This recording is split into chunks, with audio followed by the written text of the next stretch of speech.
For this lesson, start by creating a new project, come to our game view controller and paste in the code that you used in a previous lesson. Now we can delete this gamescene.sks file, come into our game scene and take out some of this extra stuff we don't really need, but we're going to leave the touch as began function as it is and just build and run to make sure that this still works. Okay, so as you click around it still creates your spaceship. Now we're going to implement a game architecture here. A very simple one. We're just going to take our spaceship and make it its own separate class. So we come up to File, New, and File. Select Swift File and click Next. Choose where you want the file to be saved and what name to give it. I'm going to call mine Spaceship. And now we have a new class. So I'm just going to change this import to SpriteKit to start with.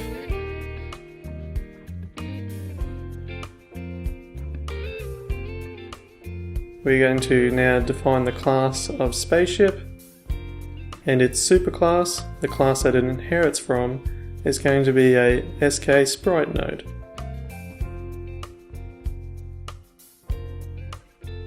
So there you go, you've now created a new class. When a class goes from being a template to being instantiated, it goes through a process of initialization. So whenever you create a new class, it must run its init method to initialize it. So for our custom class, I'm just going to override the init statement for SK Sprite node. Now because all nodes conform to NS coding, you must have a initWithCoder method. In this case we won't be actually using it. You may use it later on if we are saving the state of our nodes, but for now we'll just leave it with this default message it puts in. So up in our init statement we'll just do some standard initializations, so you know that the image we're going to use is going to be the spaceship. So when we init every time, the texture we're going to pass it is the texture of the spaceship. It will not have a color, and its size will be the size of the texture.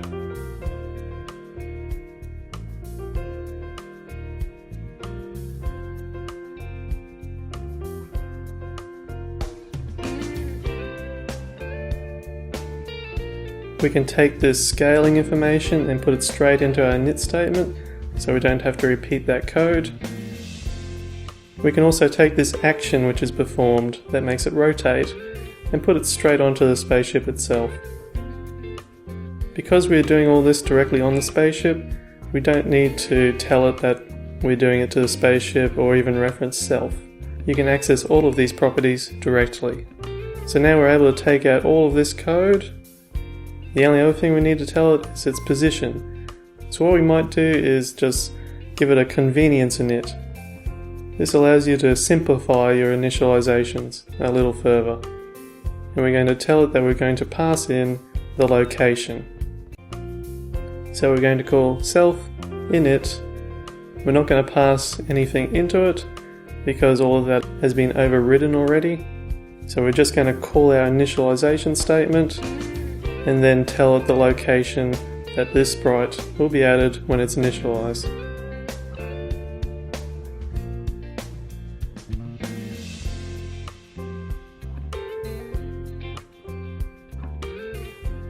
Okay, so that's everything set up on the spaceship. If we come back to the game scene now, we can now create that spaceship a lot easier than all of this text above. So let sprite equal to spaceship. Not SK Sprite node, it will be equal to the spaceship. We can use our initializer with location, pass it the location, and that's all you need to do. Add child to the scene. So in 2 lines you've replaced 7 lines of code. And it works exactly the same way. It's just a lot smarter way to arrange your projects, especially once the lines of code build up. If you did it all in the game scene, your project is going to be massive. If you spread it out with new classes for all of your elements and even using layers, then the whole thing becomes a lot more manageable once your project grows in size.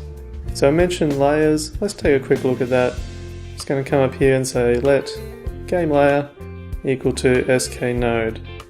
I can now add this layer to my scene and add my sprite to the layer. Once again, it all looks the same, but it's a lot more organized way to handle it, especially once you have a lot of nodes coming in. So if you have 100 nodes on screen at once, you're going to want those to be arranged in layers so that you can control them easier. And that is a very basic look at a game architecture. There's quite a fair bit more to it. You will be implementing it in a lot more complete way in the next section.